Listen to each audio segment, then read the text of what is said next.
So, good morning, everyone. We welcome you all in the name of our Lord and Savior Jesus Christ. And happy Father's Day to all of you. And especially to our church fathers, Pastor Neeraj and Malik Uncle. Uh, I'm so blessed personally to have them in my life. And so we celebrate this Father's Day and remember our Heavenly Father also. So, let's just read one verse. So it's from basically from 1 John 3:1. So it says, uh, "See what great love the Father has lavished upon us, that we should be called children of God, and that is what we are." Hallelujah. Amen. I want to read it again. It's so beautiful verse. Like, see what great love the Father has lavished upon us, that we should be called children of God, and that is what we are. Hallelujah! It gives me great joy when I read this verse. That how amazing, what a amazing love which Father has lavished upon me and upon all of us. So and before we go to adoration, I want to read one more profound story, where we see the love of the Father. So it's basically in Mark 5. And we all know that there was one lady who was suffering from bleeding from 12 years. And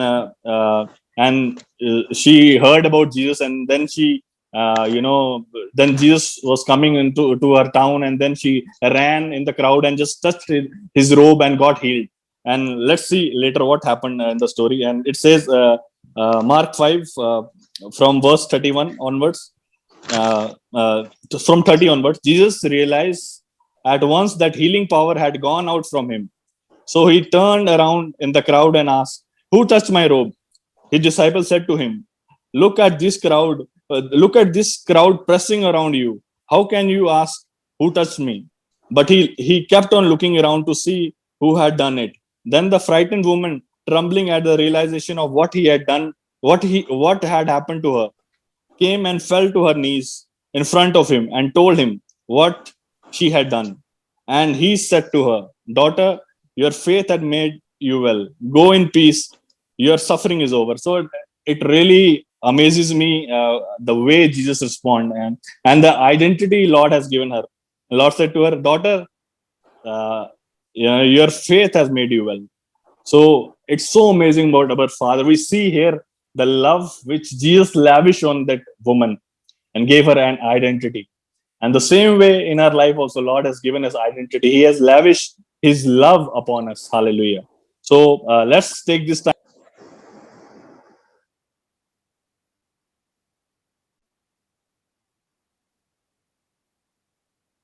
Hallelujah. Hallelujah. Bless you, Father. We come to you today, Lord. Hallelujah. Lord, there is no one like you. Hallelujah. Oh, thank you, Father. You have lavished your love upon us. Hallelujah. And Lord, so Lord, we are your children. Hallelujah. You have given us identity. Hallelujah. We are no more orphans. Hallelujah. Bless you, Father. Bless you, Father. Bless you, Lord Jesus. Let's take this time to bless His name wherever you are. Don't look to me today. Don't look. Just look to Him today. Hallelujah.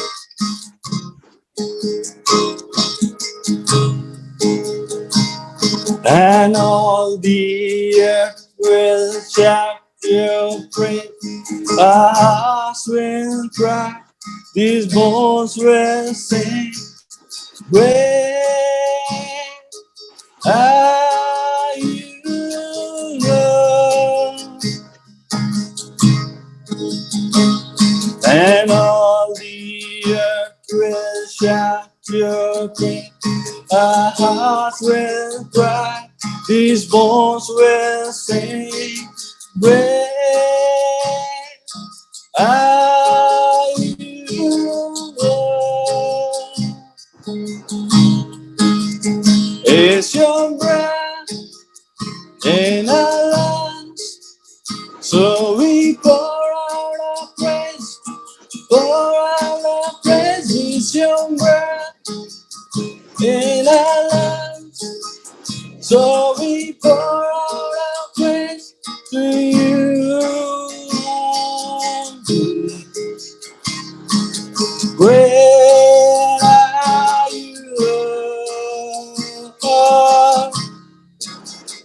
We're singing, great are you,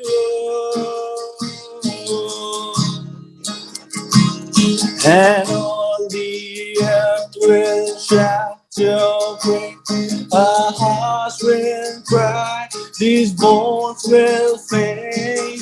Great are you, Lord,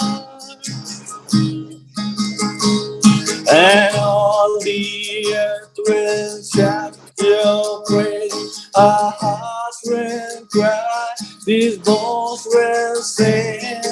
Great are you, Lord,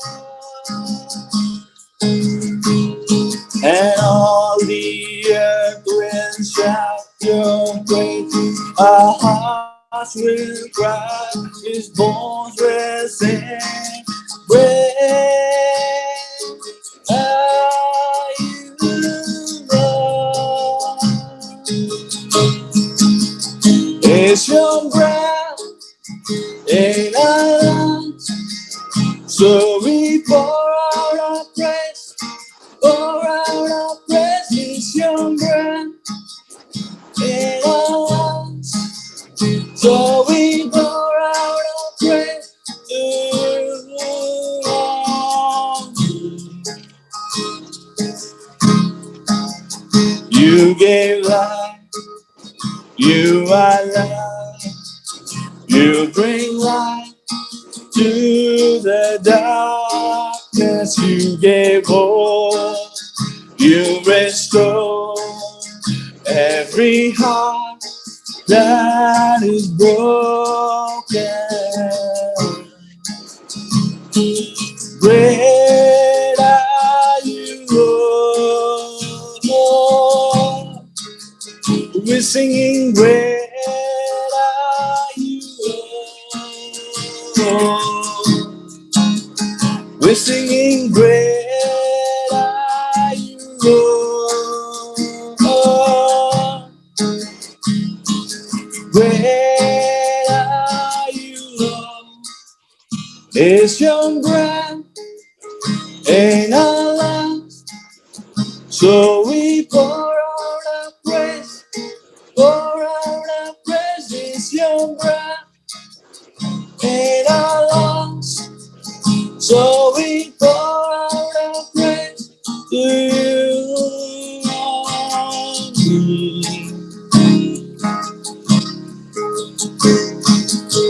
We bless you, Father, today, because you are worthy of our praise. Hallelujah. Oh, we won't hold back our praise today, Lord, that because you are worthy. Hallelujah. I won't hold back my praise, because you're worthy every day. I won't hold back my praise, because you're worthy every day. Oh, I won't hold back my praise, because you're worthy every day. Oh, we won't hold back our praise, because you're worthy every day. And all the earth will shout your praise. Our hearts will cry, these bones will sing. Where are you, Lord? Oh, we look to you today, Father, and all the earth will shout your praise. Our hearts will cry, these bones will sing. Great are you, Lord, and all the earth will shout your praise. Our hearts will cry, these bones will sing. Great are you, Lord. It's your breath So we pour out our praise, pour out our praise is your breath in our lungs. So we pour out our praise to you. I won't hold back my praise, 'cause you worthy today. Yes, while you're worthy, you have lavished your love home to us. We are blessed, we are highly favored because you are in our life. Oh Lord, today we look to you. We give our attention to you, Father, to your presence. Hallelujah. Oh, because your presence is heaven to us. Because in your presence we have joy. In your presence we have pleasure forevermore. Hallelujah. Lord, we look to you today. There is no one like you, Father. There is no one like you. You have chosen us, Father. We were dead in our sins, but Lord, you came and you died, and you gave your life for ransom. Hallelujah. We bless you, Father. Thank you, Father, for giving your life for us, Lord Jesus. Oh, you are worthy. You are worthy. I won't hold back my prayer, 'cause you worthy every day. Just tell him, I won't hold back my prayer, 'cause you worthy every day. Oh, 'cause you won't hold back my prayer, 'cause you worthy every day. You are worthy. Oh Lord, we bless you. We bless you, Father. There is no one like you. There is no one like you, Father. Lord, we give our hearts to you today again, Father. Oh, we worship you, Father. We lay our life down for you because we are worthy to have our lives. Hallelujah. Oh Lord, we are willing to offer our life, Lord, to you. Hallelujah. Because you are so amazing. Hallelujah. I come before you today, and there's just one thing that I want to say. Thank you, Lord. Thank you, Lord, for you have given to me, for all the blessings that I cannot see. Thank you, Lord. Thank you, Lord. With a grateful heart, with the song of praise, with the outstretched arm, I bless your name. Thank you, Lord. I just wanna thank you, Lord. Thank you, Lord. I just wanna thank you, Lord, for you have done in my life.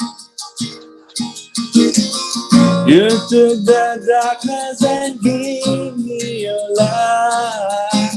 Thank you, Lord. Thank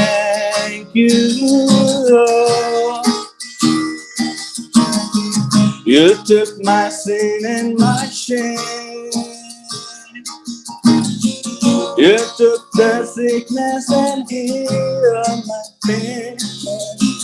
Thank you, Lord. Thank you, Lord.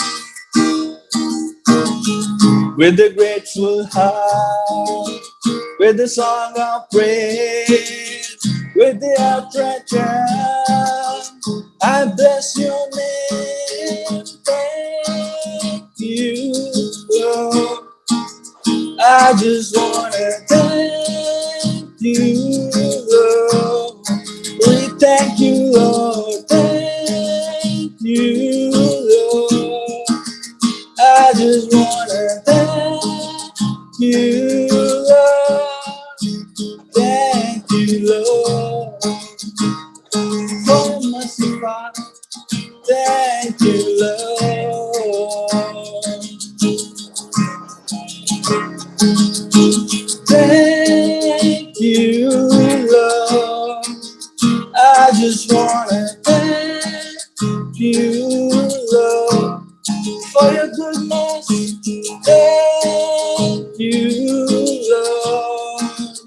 I just wanna thank you, Lord. Thank you, Lord. Thank you, Lord. We sing thank you, Lord. I just wanna thank you, Lord, for your mercy. Thank you, Lord. I just wanna thank you, Lord. Thank you, Lord. Thank you, Lord. Thank you, Lord. Thank you, Lord. We thank you, Lord. Oh, bless you, Father. Let's take this time to just bless His name. Hallelujah. He's so good. Hallelujah. The word of the Lord says, hallelujah, in Nahum 1:7 that the Lord is good. Hallelujah. And strength and stronghold. Hallelujah. In the day of trouble. Hallelujah. Let's sing this song and let's confess and let's proclaim, let's declare, hallelujah, His goodness. God is good all the time. He put a song of praise in this heart of mine. God is good all the time. To the darkest night, His light will shine. God is good. God is good all the time.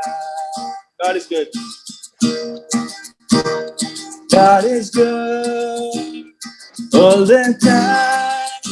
He put a song of praise in this heart of mine. God is good all the time. Through the darkest night, His light will shine. God is good. God is good all the time.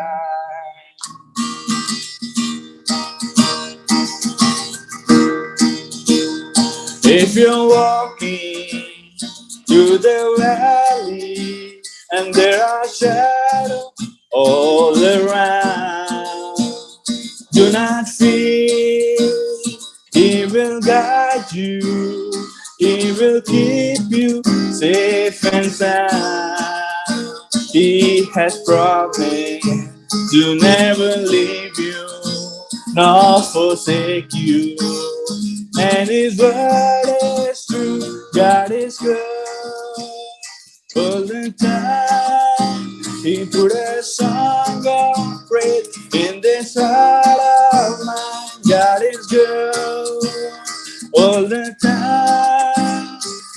the darkest night, His light will shine. God is good. God is good all the time. We were sinners, so unworthy.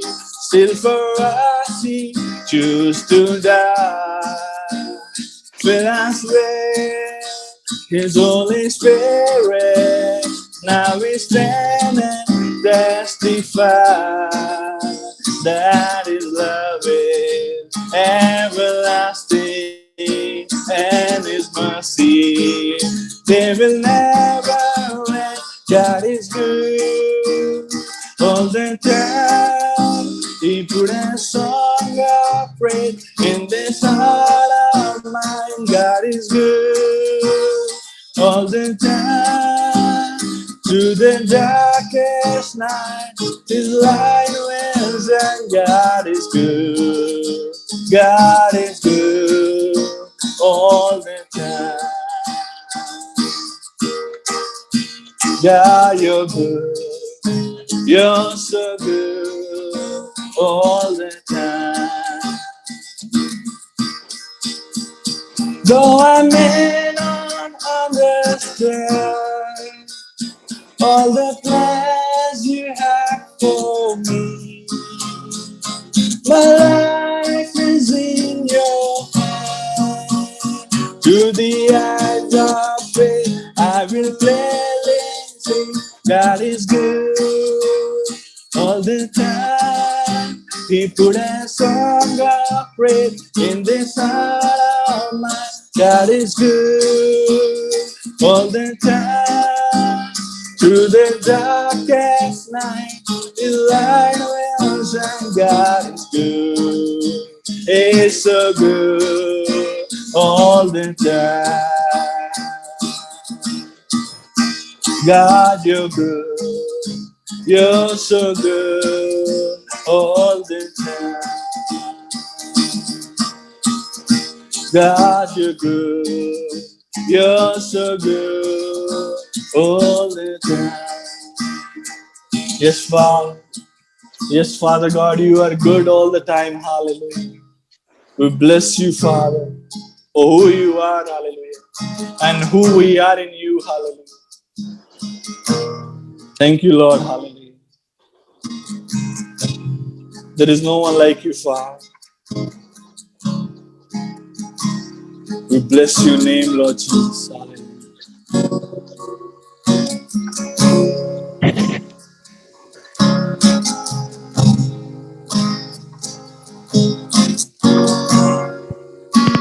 The atmosphere is changing now, for the Spirit of the Lord is here. The evidence is all around, for the Spirit of the Lord is here. Overflowing this place, fill our heart with your love. Your love surrounds us. You're the reason we came to encounter your love. Your love surrounds us.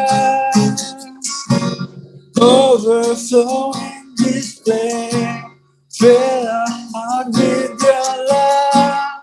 Your love surrounds us.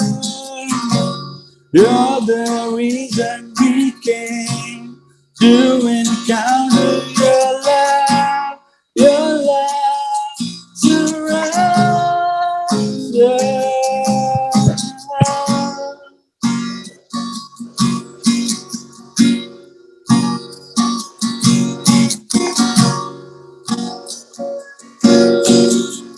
We bless you, Father. Spirit of God, fall fresh on us. We need presence. Your kingdom come, your will be done, here as in heaven. Spirit of God, fall fresh on us. We need your presence. Your kingdom come, your will be done, here as in heaven.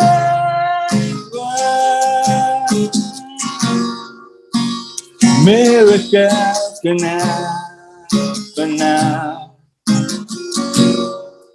for the Spirit of the Lord is here. For the atmosphere is all around. The Spirit of the Lord is in, overflowing this place. Fill our heart with your love. Your love surrounds us. You're the reason we came to encounter your love. Your love surrounds us. Overflowing this place. Fill our heart with your love. Your love surrounds us.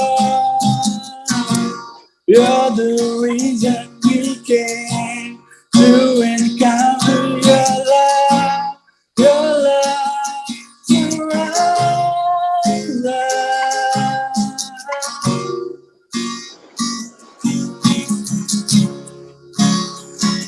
Oh, bless you, Father.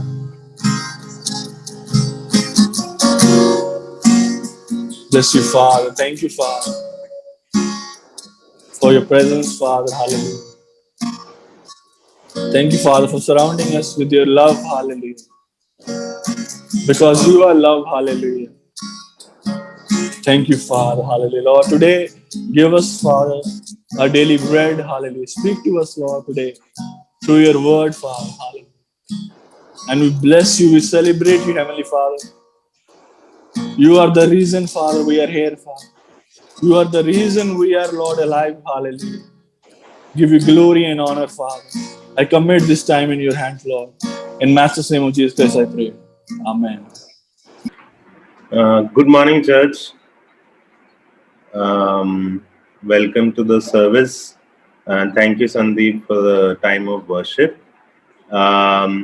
We have few newcomers today with us, so I'd like to invite Masang. He is David and Grace's cousin, so he had come to our church earlier also, I think few months back. So good to see you, Masang. I think there's also one a brother from Africa, Sidonio. I hope I'm pronouncing the name right. Welcome. Good to have you with us today. We have Rahul's parents also with us today. So hi, good to have you with us today morning. Yeah, and everyone else is the same set of people. So welcome to everyone. Today is Father's Day, and you know it's a very special day for me today because it's my first Father's Day. We just had a baby like 5 months back, so I'm very excited about it. And you know, I was read a quote in the morning, which I found was very. It was very funny, but it's also very insightful, and I thought I'll share it with you. So this is like a boy reflecting on his on his dad on Father's Day, and he says that, every year I get older, my father gets smarter. And the reason why he's saying that is because when you're young, you think your dad doesn't do anything, right? Because you think you're the smartest, because he doesn't get you. And as you grow older, you realize that your dad was always right. He's been right all the way long, and which is why every year that we get older, we realize our fathers are much, they get smarter in our eyes. So I thought it was a very funny but very insightful thing. And the good thing is we have a father who is the smartest of them all, who is the Father in heaven. And the quicker we realize it and we kind of follow him, the better for us. So that we don't realize as we grow older that he was right all along, right? And we could have done those things which he shared in his word, as the right way to live, the commandments, the way we should conduct our lives. It's all there in the word. It's up to us to kind of take him for what he's saying, and accept that he is smarter than us, not to try to solve everything on our own, and follow him as we go ahead in life. So good to see everyone today, and I'm going to move on to the next thing, which is the tithes and offerings. Because it's meeting in a virtual setup, we make the tithes and offerings online. So I will share the details on the screen. Just give me a second. Yeah. So you should be able to see the details on the screen now. So the account name, number, and IFSC code details are on the screen.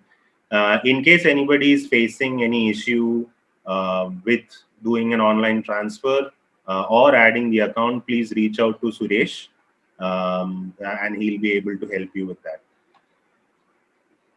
Okay, so we'll now move into a time of intercession. I would request the intercessor to take over. Praise God, Church. Happy Father's Day to all our fathers. You are all a blessing to us. Before we start praying, I just want to read out a few verses from Romans 8 and from verse 14 onwards. For those who are led by the Spirit of God are the children of God. The Spirit you received does not make you slaves so that you live in fear again. Rather, the Spirit you received brought about your adoption to sonship, and by him we cry, Abba, Father. The Spirit himself testifies with our spirit that we are God's children. Now, if we are children, then we are heirs of God and co-heirs with Christ. Indeed, we share in his suffering in order that we may also share in his glory. And I'm reading another verse from Romans 5:5. And hope does not put us to shame, because God's love has been poured out into our hearts through the Holy Spirit who has been given to us. So, our Heavenly Father has given us a confidence that we are his children, and nothing would ever change that. So, this does not come from hearing from anyone else, but hearing from the Spirit himself. And because he testifies in us that we are his children, we are his heirs, we are his co-heirs, and we belong to him. So today I just want to encourage you, when we approach that the Lord, we have a confidence, a great confidence as how our children have with their fathers. So you all would have experienced how our children would take that confidence, would have boldness in approaching us and coming to us. For through their eyes, we are all someone who can do anything to them. We are all like superpowers that anything and everything that we ask, they have such a confidence, such a boldness that we give it to them. So when we approach our Lord, we should have more than like what our children is showing to us, the confidence that they are showing to us, that our the Lord is able, and He always reminded us when He taught us how to pray. He has first reminded this, that our Heavenly Father, there is a Heavenly Father, and He is for you, and He will take care of all that you need, and He knows about you. Let's pray. Father God, we thank you in this time, Lord Father. We come with boldness, Father. We come with confidence, Lord Father. As we come before your throne, we believe and know that you hear us, Father. Lord, you know, Father God, Lord, everything in our life, Father. Lord, we thank you and we praise you, Father. Holy Spirit, we give you all control. We praise you that you testify in us that we are the children of God. We belong to you, Father God, Lord. We thank you, Jesus, that the hope that you have put in us, Lord, Father, this hope will not put us to shame. This hope that we are, Father, Lord, pursuing, Father, the hope that we are, Father, Lord, holding on to, Father God, Lord, will reveal, Father God, Lord, your nature to us, will reveal your confidence, Father, will reveal your faithfulness, Father. We thank you once again, Father, Lord, that you are, Father, Lord, time and again proving, Father God, Lord, your love to us, your faithfulness in our life, Father. We thank you, Jesus. Lord, we today, oh Father, Lord, lift up, Father, Lord, Father, everything that we are going to, Father, Lord, ask, Father, Lord, in your name. And we believe, Father God, Lord, that we will receive it, Father God, because, Father, you're the Lord who works, Father God, everything good for us, Lord Jesus. Father, we thank you, Lord, for everything that you have done, Father, every answered praise, Father. Lord, Father, as a church, as we come together and lift up everything, Lord, you are answering it, oh Father. You are working, oh Father God, Lord. We thank you, Lord. Father, this gives us more confidence, Father, Lord, of bringing everything, laying it down, Father, Lord, before your presence, Father. Lord, together, Father, in this time, Father, Lord, we pray, and Lord, Father, we bless all the fathers, Lord, in our church, Father, Lord, in our country, oh Father God, everyone, Father God, Lord. We pray that, Father, Lord, you would equip them, Father God, Lord. You would fill them, strengthen them, Lord, Father. You would show them, Lord Father, Lord, how the love of the Father is. Lord, you would strengthen them that they will not be, oh Father, Lord, a father to their own children, but they will be, oh Father, you will rise up spiritual fathers, oh Father, to lift up many, oh Father God, Lord, to guide many, oh Father God, Lord, to build many, oh Father God, Lord, to build up a generation, Father. Lord, the responsibility upon our fathers, oh Father, they are great. But Father, we thank you for the grace that you have put in them. Thank you for the strength that you're showing, Father. Thank you that you're teaching, Father, Lord. You're shaping them through, Father, Lord, what you have, Father, Lord, shown to us, Father. Lord, we thank you and we bless them in your name, Lord. Father, we pray that, Father, that you would guide them with your heavenly wisdom, Lord, Father. Lord, you would speak, Father, Lord, through them, the words of wisdom, the word that will build our generations, Father. Let the fathers make a great impact in our children's life, Father, into the places wherever you have placed them, Lord, in our houses, Father, in the offices, Lord, Father, wherever they are, Lord. Father, we pray that they will, Lord, reach out and, Father, lift up and build, Father, Lord, many young generation, Father, that they would be a father, Father, Lord, to the many, oh Father. Lord, we thank you and we bless them, Lord. This time, Father, Lord, we also pray and lift up, Father, Lord, we pray for our country, oh Father, Lord. We pray for the nations, Father. Lord, Father, we thank you for your grace, your mercy, oh Father. We are seeing, Father, Lord, the cases are coming down, Father, Lord. We thank you for your mercy, oh Lord, Father. Your hand of healing, Father, Lord, upon many, oh Father. Lord, we thank you as we have prayed. You have healed so many of us, Father, so many from our own families, Father. We thank you for your hand of healing, Father, that is powerful, Lord, Father. Lord, we are healed by your wounds, Father. Lord, we also pray, and Father, Lord, bless the vaccinations, Father. Lord, we pray against, oh Father, Lord, every lack of vaccination. Lord, you would, Lord, Father, guide the government to procure vaccinations, and Father, Lord, help people, Father, Lord, to get vaccinated. Lord, we pray against, oh Father, Lord, every, oh Father God, Lord, rumors, Father Lord, that people still have, Father Lord, we pray that let them know this is your blessing and you're blessing this vaccination. And Father God, this is from your hand, Lord. Father, we pray that, Father Lord, those who are affected, Father Lord, those who are in the hospitals, we reach out and pray, oh Lord, Father, that your hand of healing will, Father Lord, will rescue them, will heal them, Lord, Father, that they would get well and they would come back, Father Lord, home safely, oh Father. We thank you, Jesus, Father, for your heart is to, Father God, to save people, to heal people, Lord, Father. Lord, we also pray, oh Lord, Father, for the governments, Lord Father, for the economy, oh Father God, Lord. Father, we see, oh Father, there is so much of, Father Lord, loss, Father. There's so much of, Father, fall going on, Father. Lord, there's so much of unemployment, Lord Father. Many have lost, Father Lord, their own, Father Lord, business, Father Lord, their own, Father Lord, life things, Father. We pray that, Father Lord, that you would strengthen our economy once again, Father, that you would boost up, Father Lord. We pray and against, oh Father Lord, every corruption, Father God, Lord. Every people, Father Lord, who are self-seeking, Father Lord, who are, Father Lord, working for their own interests, who are misusing the authority. Lord, we come against those people, Father. Let the fear of you may come upon them. Let them, Father God, Lord, out of, Father Lord, come out of their selfishness, Father Lord. Let them turn out of their evil ways, Father. Let them work for the welfare of the people, for the welfare of the nation, Lord. We pray that, Father, Lord, out of the wilderness, Father God, Lord, you will bring, Father Lord, prosperity, oh Father. I pray that you would, Lord Father, help, Lord Father, Lord, blossom of new jobs, Father, new opportunities, Father, that you would give them a new hope, Lord Father. Lord, we pray, Father, Lord, the young people, Father, Lord, the people who are coming out of schools, Father, Lord, out of universities, Father, Lord, out of colleges, Father, Lord. Lord, give them a hope, Father, Lord, a future, Lord Father. Lord, an opportunity, oh Father, Lord. We see, oh Father God, Lord, that exams have been cancelled, Father God, Lord.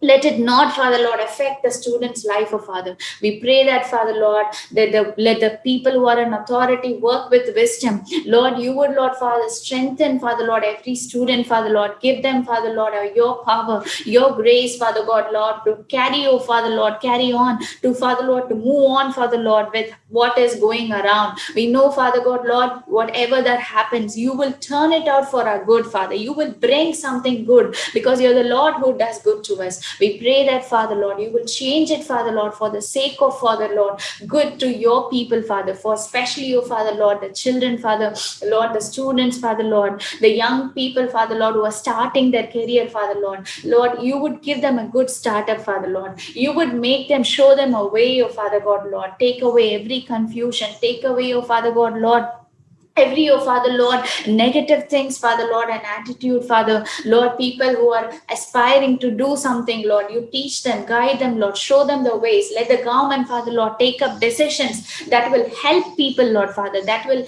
Lord Father, give them a confidence, Father Lord, about the future, about their career, Father. Lord, we pray against unemployment. Lord, we pray that, Father, let startups, Father Lord, we bless it, Lord Father. Lord, wherever there are, Father Lord, let people, Father Lord, receive, Father God, openings, opportunities, Father. Lord, you would bless the work of their hands, Father. Let nothing, Father God, Lord, may shrink up, Father God, Lord, the opportunities, Father. We pray that you will open doors, Father, that no man can shut down, Father. People who are waiting for jobs, Lord, you will give them the desire of, Father. You will, Lord Father, meet all their needs. Lord, we are seeing open doors, Father, Lord. We are praying for open doors, that the Lord will make, Father, Lord, all things new, Father, even in this time, Father.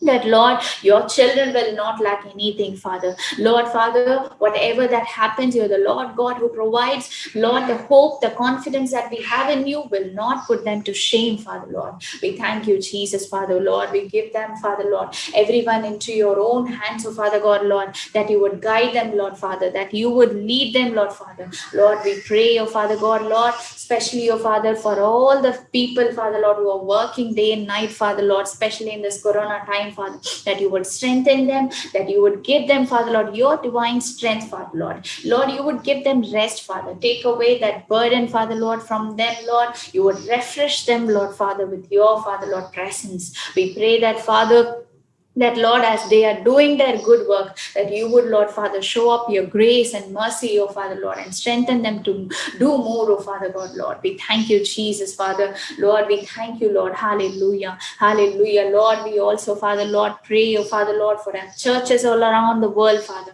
We pray that, Father, as the churches, Father Lord, is now doing online and everything, Lord, let not the church, Father Lord, lack your zeal, Father, the zeal for your house, Father, the passion for your name, Lord, Father. Let it reach out. Let it be like a city on a hill, Father. Let your light shine upon your people, Father God, Lord. Let the church be the lighthouse, Father God, Lord. We pray, Lord, that you would strengthen every small churches, Father. You would strengthen, Lord, Father, and Lord, with churches which are, Lord, going through persecution, Lord. Help them to press on. Help them to, Father God, Lord, to hold on, Father, because you're the Lord God, Father, Lord, who is before them. You know, Father, Lord, what they are going through, and you would, Lord, Father, reward them. You would strengthen them, Father. You would provide favor, Lord. Hallelujah. Hallelujah. Lord, we pray that the church, Father, Lord, rise up in this, Father, Lord, last days and be a blessing to many, oh Father God, Lord. Oh, we thank you, Lord. Father, we also pray, and Father, Lord, in this time, Father, especially, oh Father God, Lord, that you would sanctify, Father God, every media, oh Father, Lord, every, oh Father, online platforms, Father, Lord,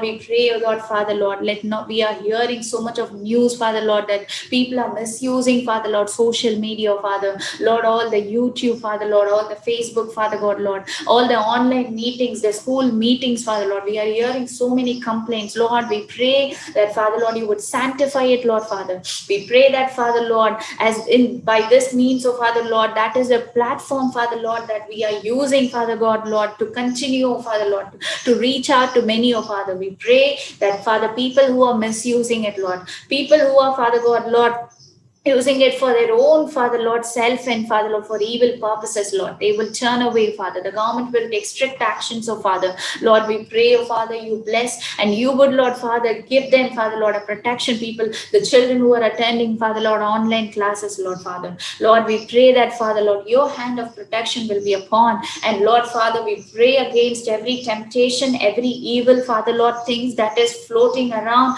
Lord, we pray and ask for your sanctification, Father Lord. You purify it, Lord, Father. Lord, you refine it, Lord, Father.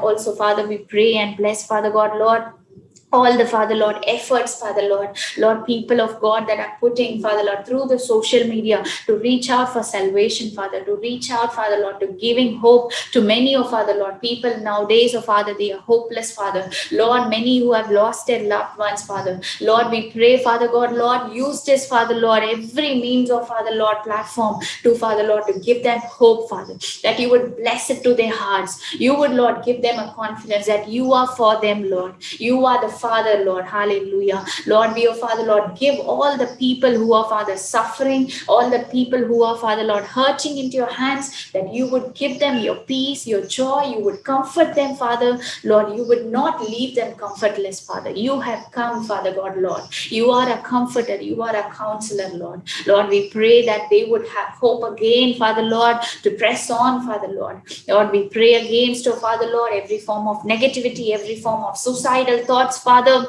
Lord, we pray that, Father Lord, that you would, Lord, Father, break, Father Lord, every chains that is holding up people, Father Lord, in this form of, Father Lord, negativity. We pray that you would speak up your word, your truth will set them free and give them a new hope, Father. Lord, in this time we also pray, and Father Lord, commit the word that is coming to us, Father. Lord, let this word, Father Lord, Father, be a blessing into our hearts, Father. We pray that you would open up our hearts, open up our eyes to, Father Lord, to, Father, receive the truth, Father Lord, that you would bless the truth into our hearts, Father. Lord, we surrender, Father Lord, everything into your mighty hands, Father, that you would take control and you would lead us, Father. In your most precious name we ask and we pray. Amen. Happy Father's Day to all the fathers. And, I really began to appreciate my parents more when I became a father myself. Because that's when you realize, even more so, how much your parents have sacrificed for you, how much, they keep you first.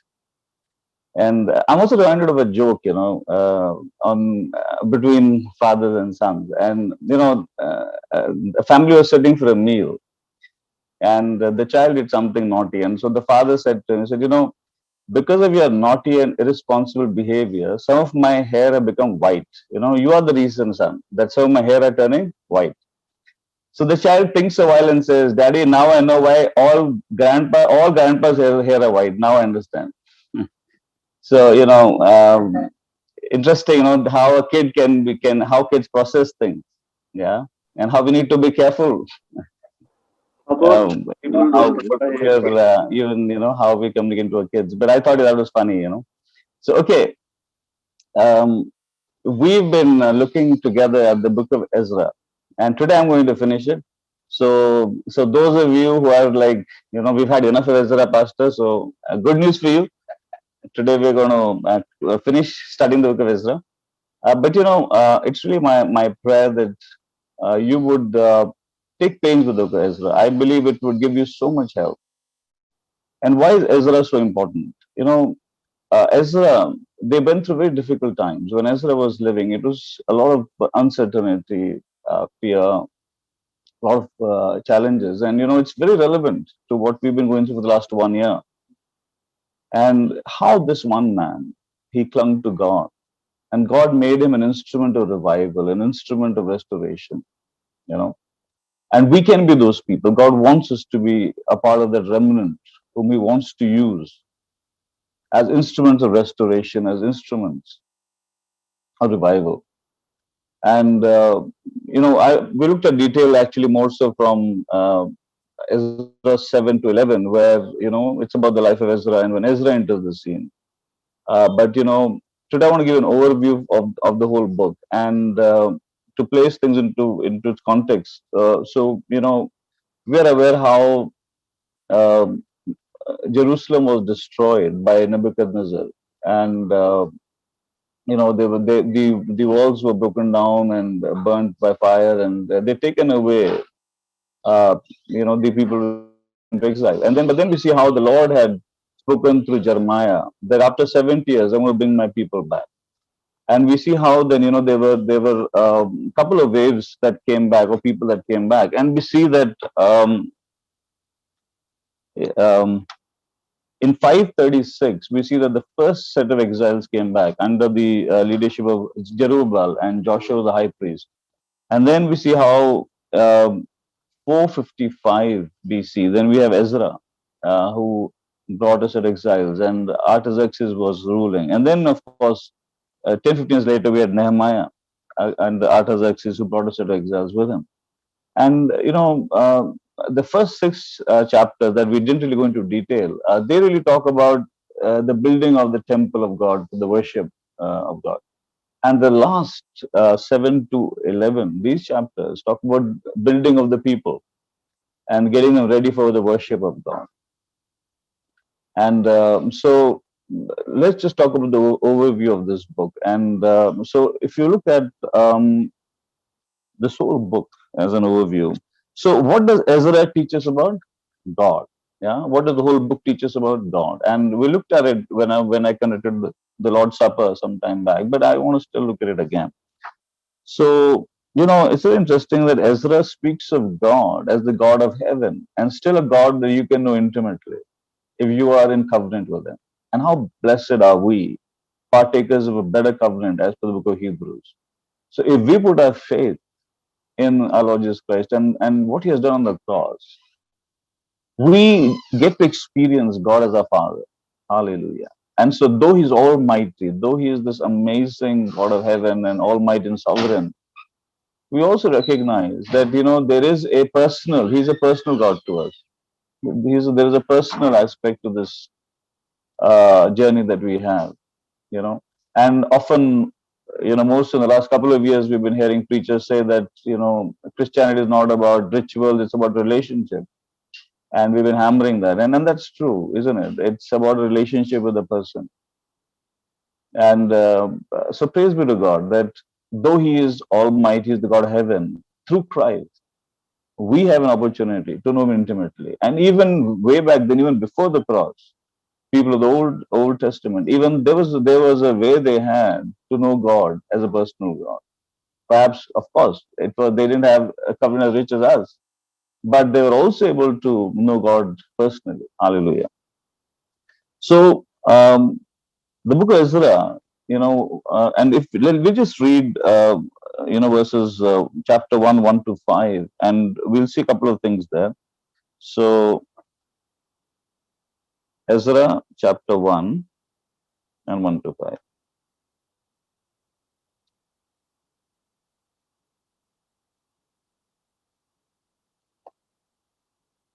Okay, so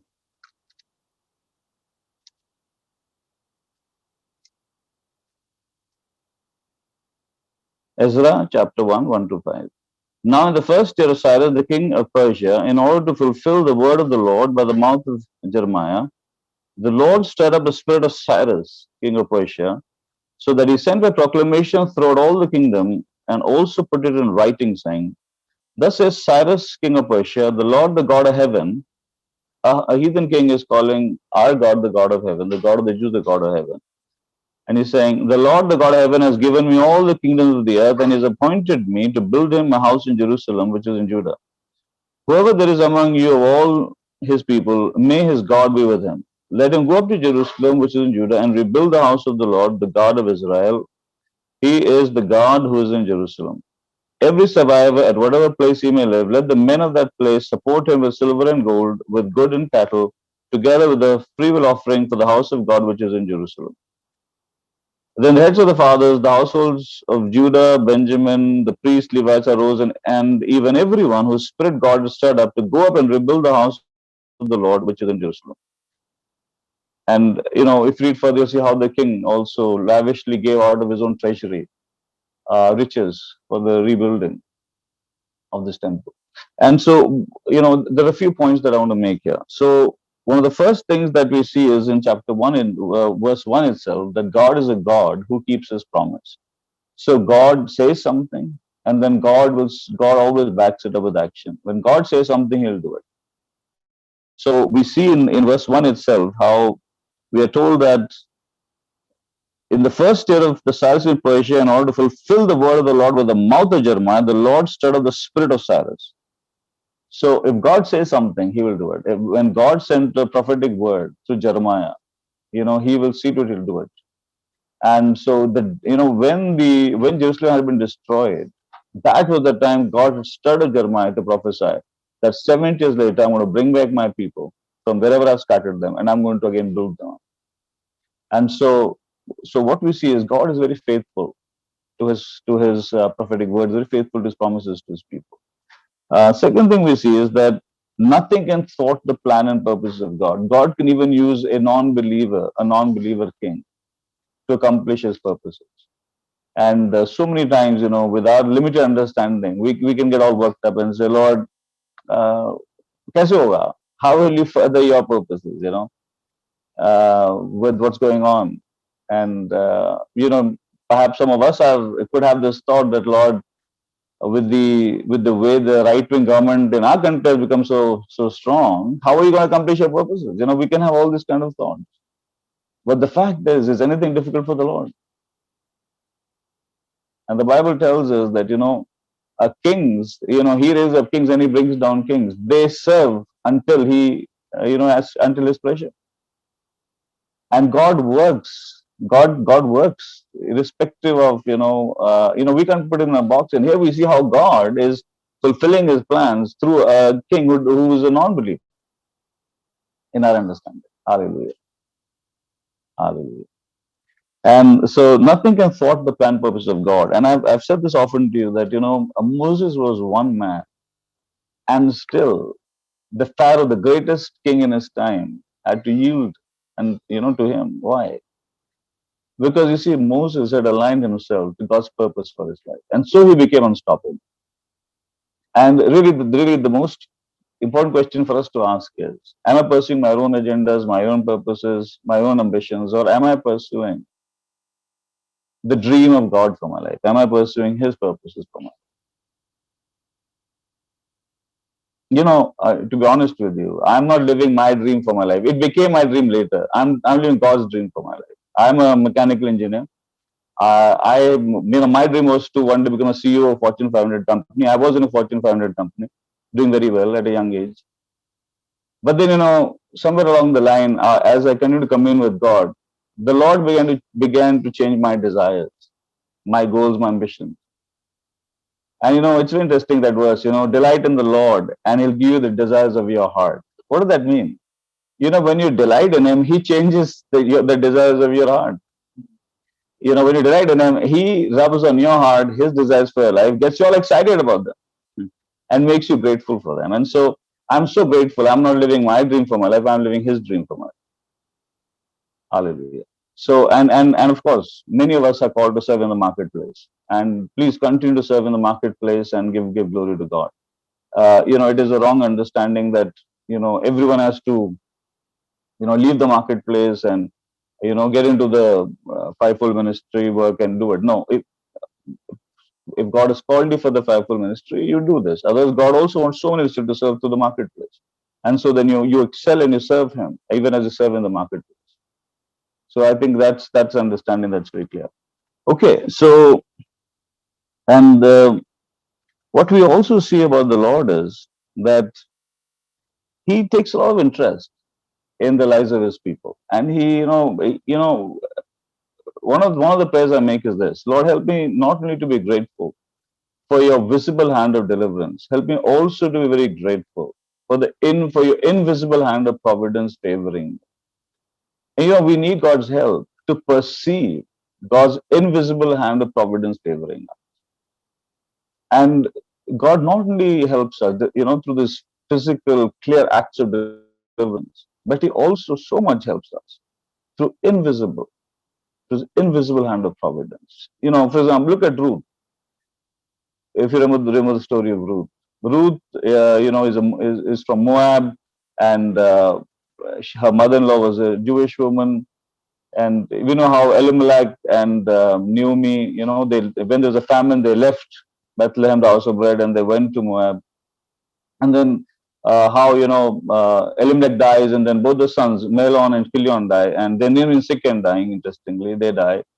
And then, Naomi, Elimelech's widow, a Jewish woman, is left with these two widows, and she tells Orpah and Ruth, both of them, why don't you marry, people in your own country, young, and move on with your life. And Orpah says, fine, but Ruth says, I want to stick to you. And so we see how this girl Ruth, she sticks to Naomi, and she goes with Naomi back to Bethlehem when they hear, back to Judah when they hear that God has provided bread. And then we see how when, the first day itself, when she goes out to glean, the Bible tells us that she happens to, glean in the field of Boaz. Nothing just happens. Nothing just happens. God is so much at work. And, my prayer is we will all grow in perceiving even the invisible hand of providence of God, constantly working behind the scenes, constantly favoring us. And so our God is a God who is very much active in our lives, very much at work in our lives. And, this guy, Ezra, he if you remember, I pointed this out a couple of Sundays back. Ezra would, for every big thing, small thing, he would, every big deliverance, small answer prayer, big answer prayer, he would always say, this happened because of the good hand of God on me. Hallelujah. And so Ezra acknowledges that though this is a sovereign God, though this is God who made the heaven and the earth, but he acknowledged this God is intimately involved in my life. And whether it was a small breakthrough, whether it's a big breakthrough, whether it was a so-called small answer prayer or a big answer prayer, he made it a point to acknowledge that the good hand of God on my life is the reason this breakthrough has come. Hallelujah. Hallelujah. And maybe also be people like that who don't steal God's glory, but are quick to acknowledge God's hand at work in our lives. That it's the favor of God that's the reason for this breakthrough, another breakthrough, whatever. They can be. You can fill in the blank. And we see how constantly we see Ezra pointing out with every breakthrough that the good hand of God on me has done. Or in other words, to understanding the favor of God on my life has done this. And why is the favor of God on our lives? It's because of the performance of another. It's because of what Christ has done on the cross, not because of my performance. Hallelujah. And we are just so much blessed to be under the umbrella of the favor of Christ. Hallelujah. Okay. We see also, in this book, how much God is a God who answers prayer. And we had looked at this, if you remember last time when, in chapter 8, where Ezra is going without any security, when he's going to Jerusalem without any security. He recognizes that this is dangerous because he has so much gold and silver, and it's a long journey. And if you remember, he prayed, he cried out to God for protection, and God protected him, and they reached safe and sound. And so, this is a God who answers prayer. And we see also in the Psalms, we are told that the eyes of the Lord on the righteous, the ears of the Lord open the cries of the righteous. And we are righteous because of not our good works, but because of our faith in the finished work of the cross.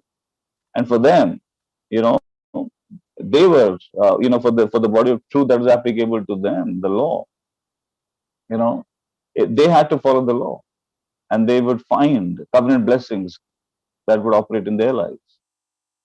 And so, this is a God who answers prayers, and He's a good God. If you see the whole book of Ezra, one thing that really shines forth is that God is good. And today Sandeep also, interestingly inspired the Holy Spirit, was singing the song "God is Good," and He's a good Father. Hallelujah. We are so blessed that because of faith in Christ, we now have God the Father, the Heavenly Father, as our Father, the perfect Father.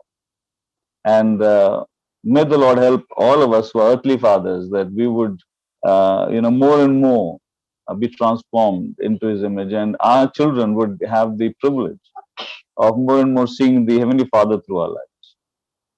It's very interesting when Jonathan Edwards, a godly man, when he was dying, he wrote to his daughter that I am dying, and may this become a big inducement for you to seek more your Heavenly Father. And He's the perfect Father. It's how amazing it is how people think. The man is dying, and he writes a short note to his daughter, and that he says, "Now that I'm dying, my daughter, may this become an inducement for you to seek more intimacy with the Heavenly Father, the one who's the perfect Father." Hallelujah. And so God is good, and that rings through the whole book of Ezra. What does Ezra teach us about worship? The whole book of Ezra, if you see one big theme, it is that they were, these few godly men that the Holy Spirit was stirring up, they were so convinced that worship must become the center point of our lives, must become the center point for our nation. If we are going to be that mighty nation that God has seen us to be, if we're going to be a nation that is going to show forth the character of God and attract the nations to Yahweh, worship is going to be the priority. And so, and if you remember, I mentioned to you how even before the foundation of the temple was laid, first they built an altar and started sacrificing, the system of sacrifices which was there. And they started, give the offering to God, the burnt offering. And we know how Hebrews tells us that in Christ, once and for all, through His sacrifice, He's put away the system of sacrifices. Hallelujah. He's the perfect sacrifice. And once and for all, through His sacrifice, He's atoned for our sins, past, present, and future. And so these people, it's so amazing. Even before they laid the foundation of the temple, they built an altar and started worshiping God by offering burnt sacrifices. How amazing is that? Look at the priority for worship. And quickly we can read it. Ezra 3:1-6. And so in Ezra 3:1-6.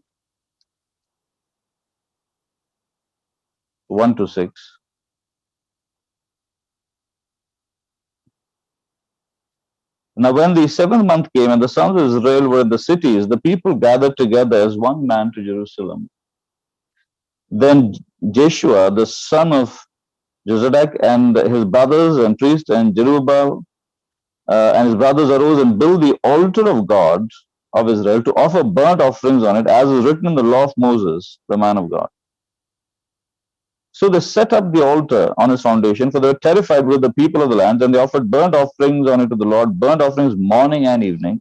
They celebrated the Feast of Booths as is written, and offered the fixed number of burnt offerings daily, according to the ordinance as each day required. And afterward there was a continual burnt offering, also for the new moons and for all the fixed festivals of the Lord, they were consecrated. And from everyone who offered a freewill offering to the Lord. As is written. You see, twice it says as written, as written. Do we have that honor for the written word of God as these people had? As written. The first 5 books of the Bible, the law, that was their guide. And for us, this whole Bible is our guide, isn't it? Is the manual we're supposed to live. Before making decisions, do we check what is written about this decision that I'm about to make? What is written? Do we check? Because twice it says in just a few verses, right? They did this because it was written. They did this because it was written. And look at the priority for worship. कि भाई temple तो बनता रहेगा भैया, पहले worship तो start करें. It's very interesting. One thing I've realized over the years, if you really want to do something, you find a way. You don't want to do something, you find an excuse. That's how we humans are. They wanted to worship, they found a way. Okay, bhaiya, and if they didn't want to worship, they could have always made the excuse. Lord, wait, this temple will take time, okay? Come on. You can't expect us to overnight build a whole building, for you. So wait, karo aap. But when you really want to do something, you find a way. And when you don't want to do something, you find an excuse. We humans are very good at it. And we always find time for what we think is important. We always find time for what we think is important. And so it's so amazing that they were convinced that the restoration of worship of God is going to be the key for their restoration and their revival and for their nation's rebuilding. And so even तो एक तरह से खंडर में वो लोग worship कर रहे थे, even when this building was in a mess, they built that altar and they were having the system sacrifices. Isn't that amazing? Look at the priority they attached to worship. And if you look at Ezra also, his whole thrust was on teaching people the law of God so that the people would worship effectively. What did the Lord Jesus say to the woman at the well? He gave, if you remember the story of the woman at the well, and the Lord gave us a very profound insight on worship. She said to him that, she when to talk about, it is written that, you shall worship on this mountain or that mountain. What did the Lord say? A woman, a time is coming when it's not going to be on this mountain or that mountain, but those who worship will worship in spirit and truth. And that's very important. What is this worship in spirit and truth? Truth is twofold. One is, I worship God as per the revealed truth about his character in the scriptures. If my worship is not being shaped by light about his character from scripture, it's going to be idolatry. I can't worship a Christ of my imagination. Unfortunately, today, a lot of people are worshiping Christ of their own imagination. And so, we are sometimes presenting this Christ who's okay with homosexuality. He's okay with, lot of stuff. But he's not okay. This Christ is not okay with homosexuality. He's not okay. He's not okay with many things. But, somehow in a desperation to get many people saved, we are presenting a distorted version of Christ many times. I've been with evangelists who don't even use the word sin, wrath. They just say, oh, God loves you. Bhaiya, God बहुत प्रेम करता है आपको, प्रभु में आ जाओ. And that's such an incomplete message. Such an incomplete message, isn't it? Yes, God loves, but what about sin? What about repentance of sin? If you are going to have Christ in your life.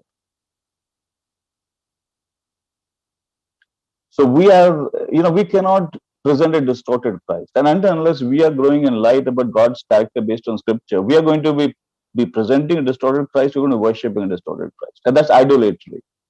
If my worship is not being informed by the light of the scriptures, it's going to be idolatry. It's not true worship. And another thing about truth in worship is I need to be honest and truthful in the presence of God about my internal heart condition, about my heart condition. So you got to be honest with Him. Worship in truth also has to do with I am going to be brutally honest in the presence of God about my internals. And we see David was a man like that. There are times when he acknowledged in the presence of God, I was like a beast in your presence, he says to God. There is no pretense. He's honest.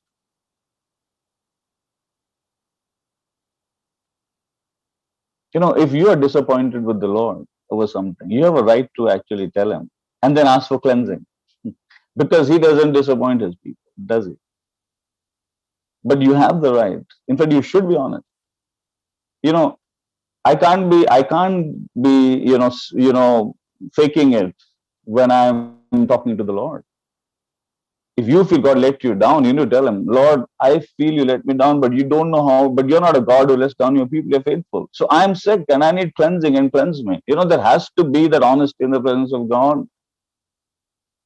David acknowledged, one of the Psalms, he said, he was so upset with the prosperity of the wicked, he was upset with God. And he says, I was like a beast in your presence.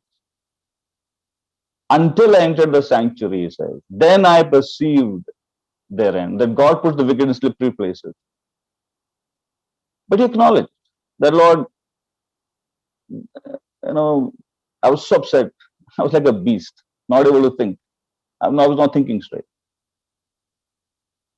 So, truth, worship in spirit and truth. So, truth is twofold. One, I worship Him in light of the truth revealed about His character in Scripture and truth about the finished work of the cross. We need to worship in light of the body of truth applicable for our age. We are living in the age of the gospel of grace, isn't it? Before us was the law. And so people had to worship as per the body of truth applicable to them, which was the law of Moses. And before them was the covenant of promises to the patriarchs. And so they were supposed to worship in light of the body of truth revealed to them. Truth. And worship in spirit. Our worship needs to be empowered by the Holy Spirit, needs to be perfumed by the Holy Spirit.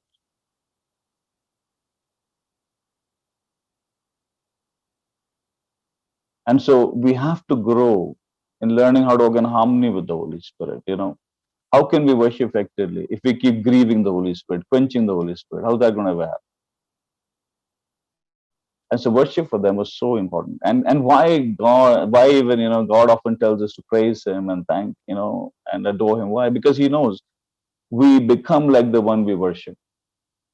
And God so wants us to become conformed to the image of His Son. And in one of the Psalms, we are told that because people worship idols, they became like the idol they worshipped. They became hard. They couldn't perceive things. They became hard towards others, like a stone. So, okay. And what we see is that, the more the people worshipped, the more God, through that worship, made them united, joyful, and obedient. So that's what worship does.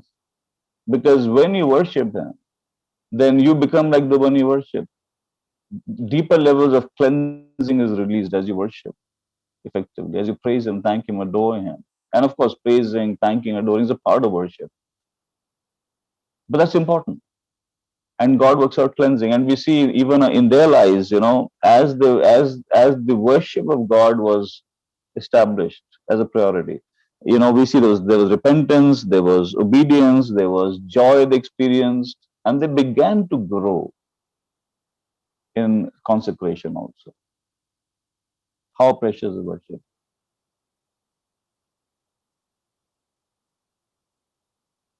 And we are supposed to gather for worship and then scatter for witness. Hallelujah. There were some radical chaps, in church history. There was one particular guy who would, lock the gate of the church building from Monday to Thursday, and he would not allow anyone to enter the church building. And he used to say, "Go work and witness your faith." And he would open the church building gates, from only on a Friday. And he would say, "Friday, Saturday, Sunday, you come and worship, and let me teach you the word. Monday to Thursday, don't come here. Go and serve God through your vocation. Go and witness your faith." So we gather for worship and we scatter for witness and tell the world about how amazing our Lord Jesus is. Yeah. Okay.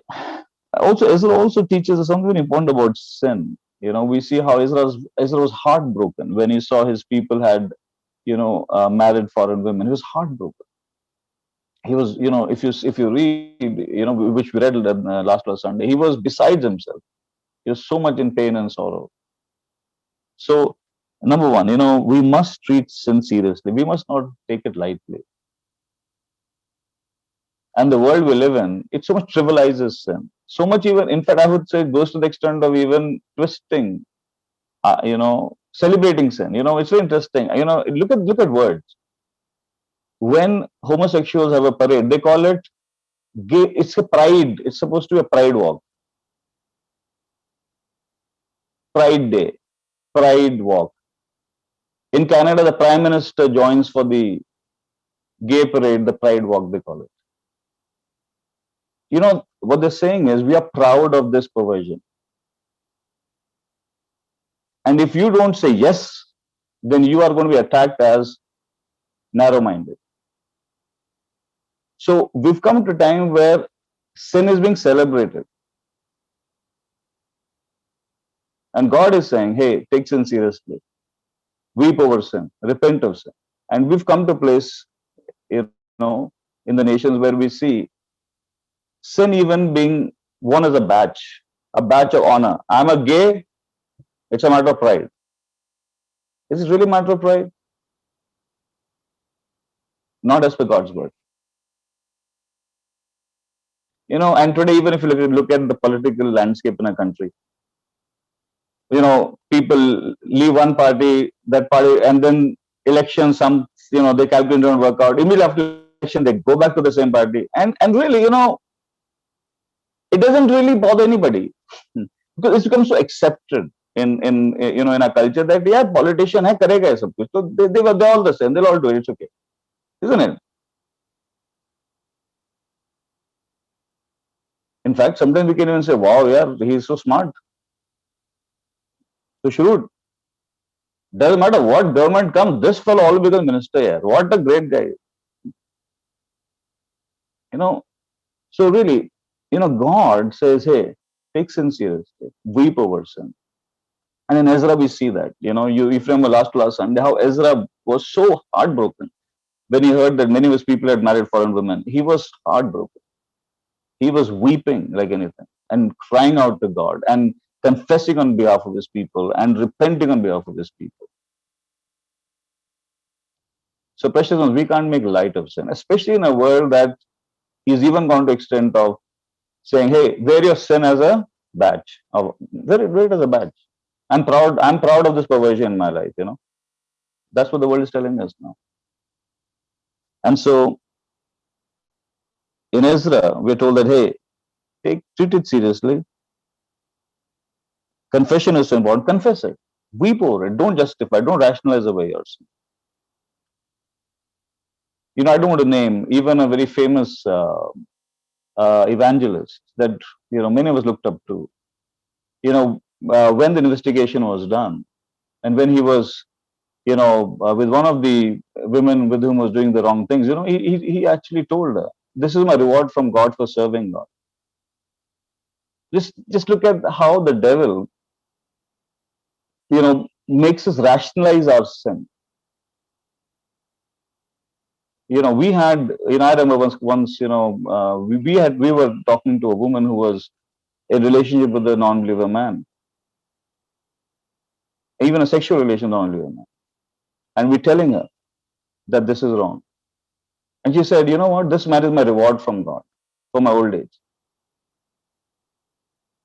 Look at our ability. Look at how great is our ability to rationalize away our sin. And Ezra teaches us, don't rationalize, don't justify your sin. Call it what it is. Weep over it. Confess it, forsake it. Sin is serious. Sin is a serious issue, precious one. We cannot play with it. And also, it always starts off with a small, subtle compromise. And then we see how the small things, it becomes bigger and bigger. And so we see how Ezra was, and so Ezra also teaches us, hey, got to be radical. When he tells them that this is a very big sin you've done, the marrying these foreign women, they will take a hard way to worship other gods. This is so wrong you've done. And they did something radical, didn't they? And so even in the New Testament, we are told, be radical about dealing with sin. If your eye causes you to sin, pluck it away. If your hand causes you to cut it off. So, and of course, Christ is not saying literally cut the hand of the eye off, but what God is telling us is cut off the source of your temptation. So if someone has a problem with pornography, please cut off your internet connection. What else? How else are you going to break through? Or you put a software, some software that you cannot break through. And again, this can be also, this is not foolproof. The second one also, because I remember once, I was talking to a particular couple, and so the man was struggling with pornography, and so I told the wife, how about you put some software? And she said, he's very smart. He'll always break through the software. And so, not foolproof either, is it? But really, the law tells us, be radical in dealing with sin. Because sin is a serious issue. Don't play with fire. And we see that. And the cure of sin, the mercy of God. And praise be to God, at the cross, God has displayed great mercy for us for sin. Hallelujah. He has been, our sin has been put on him. And he has been crushed by the Father. He's been punished by the Father for our sin. So we can walk in forgiveness for sin. And praise be to God that the mercy of God has met us through the cross for sin. Hallelujah. Hallelujah. And clearly, we need to be willing to take radical steps to deal with sin. And sometimes there are going to be consequences for sin. And we have to be willing to then go through that process.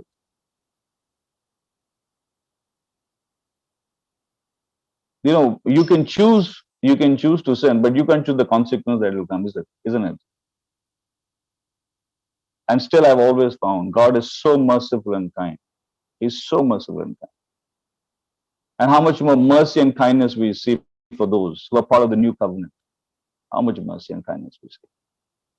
But precious ones, please, let us take this whole issue of sin seriously. May God help us not to rationalize away our sin. May the Lord help us to call it what it is. May the Lord help us to confess it, to weep over it, to forsake it, to take steps, tangible steps, that we can be people growing in holiness.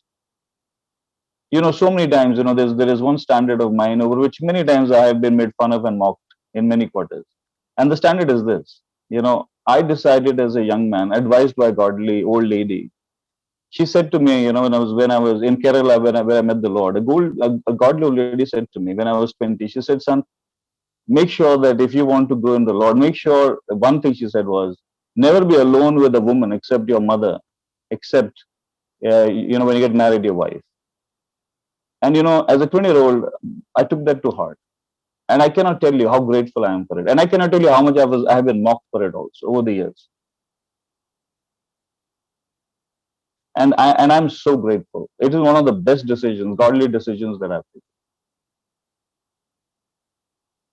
And so, precious ones, if there have to be lifestyle decisions we need to take if we are going to grow in holiness. Another decision. What are a couple of things that can, especially as men, can be issue for us men, for everybody, mostly even men. Sexuality is definitely an issue we need to be very careful. And for all of us, money can be an issue. For all of us, name and fame is an issue. So we have to find ways of putting things into place where, we are not going to make ourselves vulnerable. God doesn't want us to walk close to that boundary line of sin. God doesn't want us to, flirt with that boundary line of sin and say, I'll just touch it and run away. I'll just touch it and run away. No, if you touch it, you're going to cross it. What did Joseph do when Potiphar's wife showed so much interest in him? When she even wanted to live with him, what did he do? The Bible says he ran away. Paul puts his own words, flee, youthful lust. There are certain things we people are not supposed to fight. We are supposed to run away from certain things. But holiness, consecration is so important for the heart of God. Okay, so so we need to be willing to take some practical steps when it comes to issue of holiness. And another thing that I learned from Man of God, a book I read, is declare your godly standards often to your friends, often to your church, so that they can hold you accountable. Because see, if it's a secret godly standard, you can always violate it and get away with it. So godly people, godly men of old, they have written that if you have a godly standard, don't keep it a secret godly standard, because then you're going to keep, you'll take advantage. But declare it. Let your family know, let your friends know, let your church know that this is a godly standard that you're going to live by, so that they can hold you accountable. And see, and how much pressure it puts on your own brain. When I write WhatsApp messages, I have to be so careful, because I've told my wife that, Vasu, you can check my phone anytime you want. So, I just have this pressure in my mind that they cannot be a line out of place, especially if I'm writing to a sister in the Lord, And I have put myself under that pressure. I have told my wife that, Vasu, you have all the freedom. You can, whenever you want, you can look into my phone, you can look into my emails, you can look into any of my social media accounts. And so, that's what pressure my brain. Every time I even write to a sister in the Lord, I think, yaar, agar Vasu padegi, she should not ever feel kuch gadbad hai. I hope every word is appropriate for my wife when she reads it, if she reads. So please make godly lifestyle decisions and declare them. Share them with your wife, share them with your friends, share them with your mentors, share them with people in the church, so they can hold you accountable. The church is not just supposed to be a place where I love you, bhai, I love you, brother, hug me, kiss me. No, it's also about accountability. We love each other enough to hold each other accountable and say, bhai, तूने ऐसे बोला था, तू ये नहीं कर रहा है, ये गलत है. It's also a place of accountability. And one man wrote a very beautiful tweet. He said, we all want community as long as accountability doesn't get into the picture.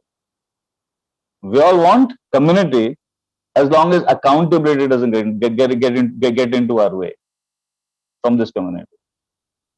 But God always wanted the church to be a place of love, encouragement, and accountability. And we must share godly lifestyle decisions with our family and with our church. And we should give them the freedom to hold us accountable when I transgress the godly standard. That's wisdom. Okay. So, as we come to the close, I'm going to close another 10 minutes. So what are some of the applications that we see from this book? One of the applications we see is that God controls world affairs. Hallelujah. He is the ruler of the nations of the earth. He is in control. He is sovereign. He controls the affairs of the world. He is on his throne. And there's no reason for us to ever panic or to be disheartened or discouraged when we see the wrong kind of people gaining prominence. But yes, it calls for intercession, calls for weeping in the presence of God for change. And God acts. We also see how God blesses those who lift up justice. We also see how God blesses those who lift up justice. So now we're seeing some applications. So one of the applications we see is that God is sovereign and God is in control over world affairs. Second, we see is God really blesses those leaders, no matter what field you are in, who lift up justice. And we see how God so much blesses those who would stand up for justice. For the church, what is the application we see for the church from this book? We see that worship should become a top priority. Second, we see that God wants that we should give money also generously for the kingdom work of God. That's something we see. And we see in the book of Ezra how many people spontaneously, some spontaneously give generously for the building of the temple, or generously for setting up of some of the things they needed for worship. Another thing we see is that we must keep our worship distinct. We should not compromise, and there has to be a being separate onto God aspect to our worship. What does it mean be separate? What does it mean be holy? Be holy has to do with be set apart. When God says be holy, be holy as I'm holy, it has to do with be set apart.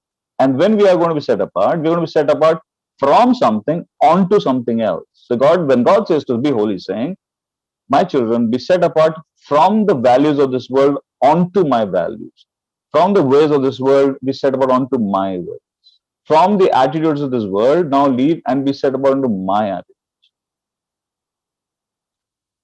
Be set apart not for your purposes, but for onto my purposes for your life. Hallelujah.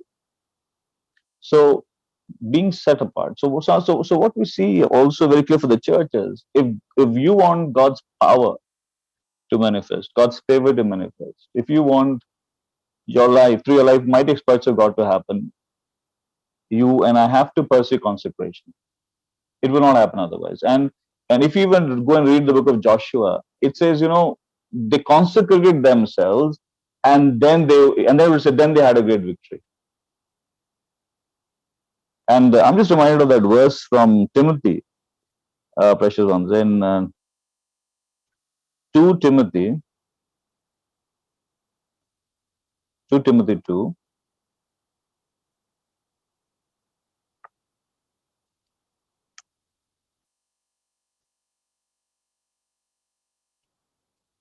Two Timothy 2 and verse 20, 2 Timothy 2:20. Now in a large house, there are not only gold and silver vessels, but also vessels of wood and earthenware, some to honor and some to dishonor. I'm reading 2 Timothy 2 and verse 20 onwards. I'll read again, verse 20. Now in a large house, there are not only gold and silver vessels, but also vessels of wood and of earthenware, some to honor, some to dishonor. Therefore, if anyone cleanses himself from these things, he'll be a vessel for honor. A vessel for honor. Sanctified, set apart, useful to the master, prepared for every good work.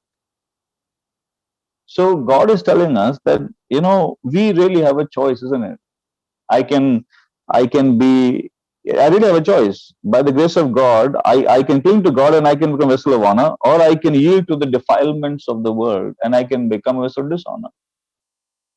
How much God can use me depends on how much I am growing in being set apart, how much I'm growing in consecration.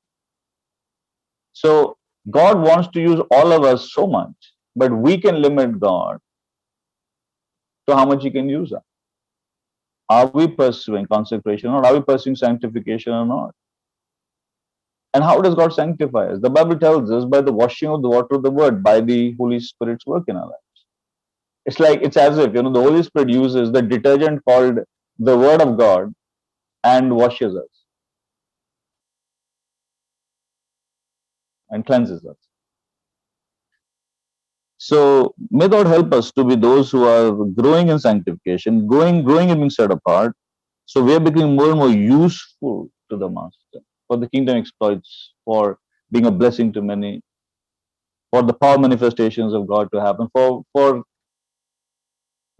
His compassion to show forth to our lives.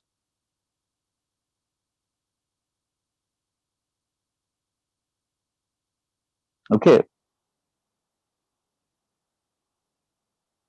Also,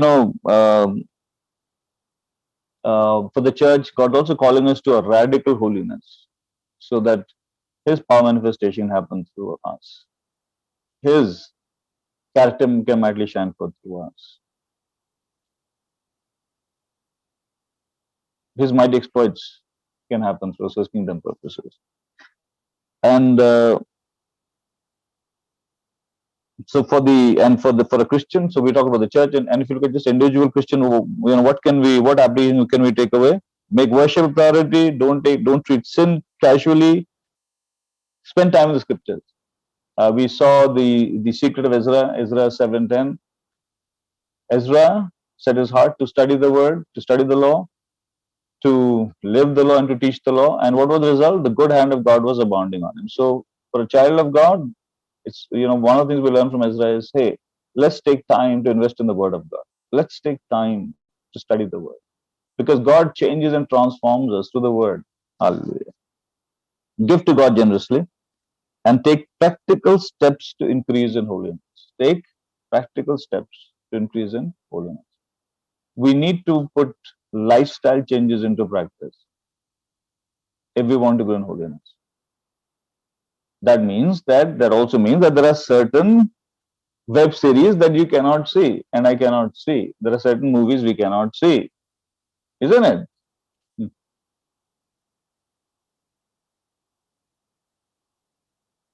Right now, one very very easy way for the devil to defile us is through the web series on, all the names. I don't need to tell you. You have to be selective, isn't it? What movie you will see, what web series you will see. We have to be very selective. We want to grow in holiness in the Lord, isn't it? See, we can't say, Prabhu, I will watch whatever I want, but please make me grow in holiness, Prabhu. ऐसा नहीं होता ना. See, we can't watch whatever I want and then in the night just pray, Lord, make me grow in holiness, Lord. It doesn't work that way, isn't it? Practical.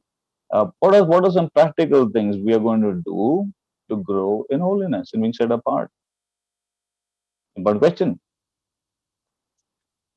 Okay, I'm almost, I've come to the end of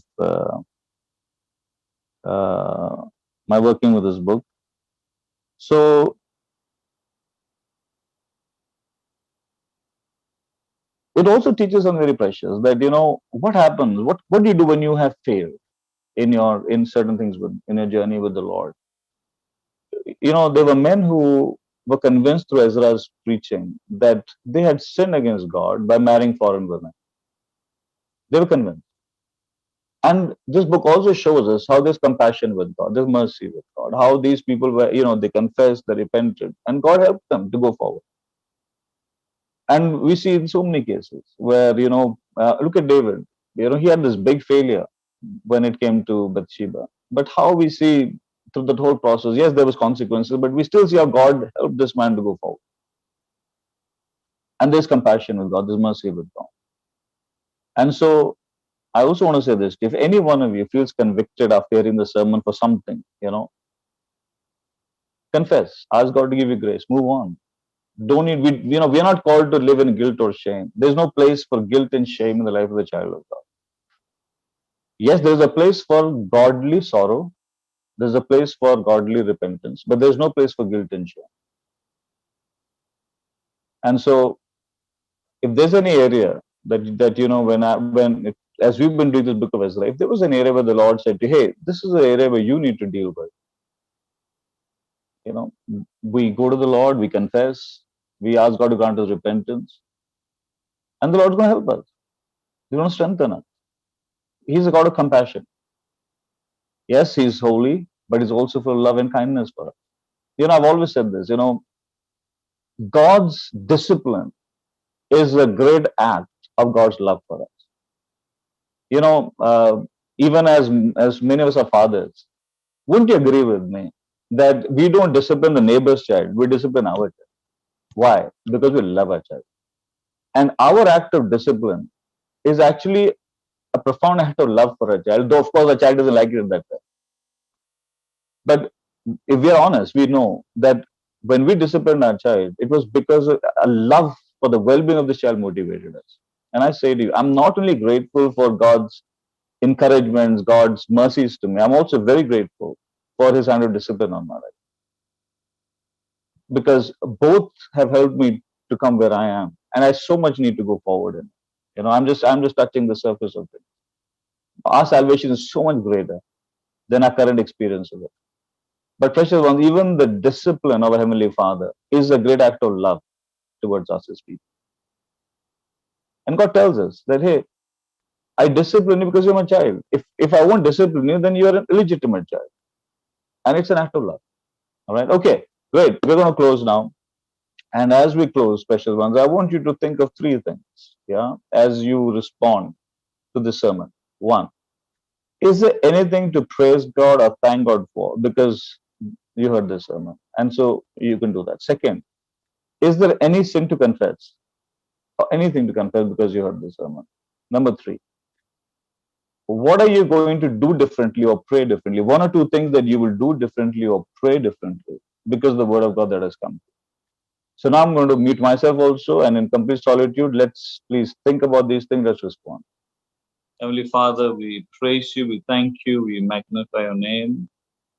Lord, we acknowledge that the God of the heaven, the earth, you are the God of the kingdoms of this earth, you're sovereign, and yet, Lord, you love us with this great unfailing love. Thank you that you have become our Father, for faith in Lord Jesus Christ. And you are this amazing, perfect. We're so grateful, oh Lord, for the salvation has come as a gift. We haven't earned it. This relationship with you, as you being a father, is such a precious gift to us. Jesus. Lord, so many times, Lord, we earthly fathers fall short of reflecting you, showing forth, Lord, you to our children. Forgive us, cleanse us, strengthen us, Lord, give us grace and strength. That with every passing day, Lord, we would more and more show forth, Lord, who you are, more effectively to our children, to our blood children, our spiritual children, and to all around us, Lord, that when they will interact with us, Lord, they will meet with your Father heart. Oh, enlarge our heart. Oh, Lord, we want to be like you, Lord, just people full of truth and grace, full of truth. Strengthen us. Thank you, Lord. Hallelujah. Lord, help us, Lord, like Ezra, to make worship of our God our number one priority. Help us, like Ezra, Lord, to focus on building, Lord Jesus, the altar of our lives. And then, Lord, help us to see that you will take care of our tent and you will take care of the wells that need to be dug.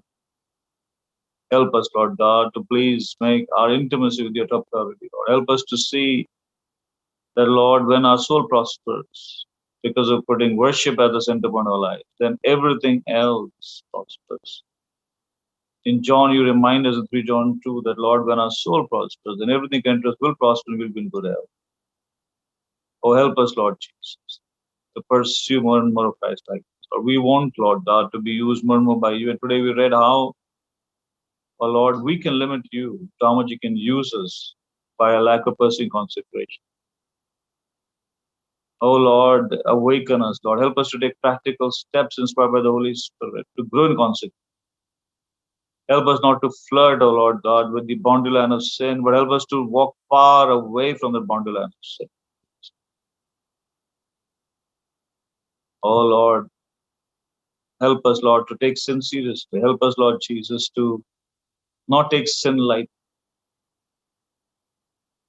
Lord, break the hardness of our heart. Let your word do a deeper work in our lives.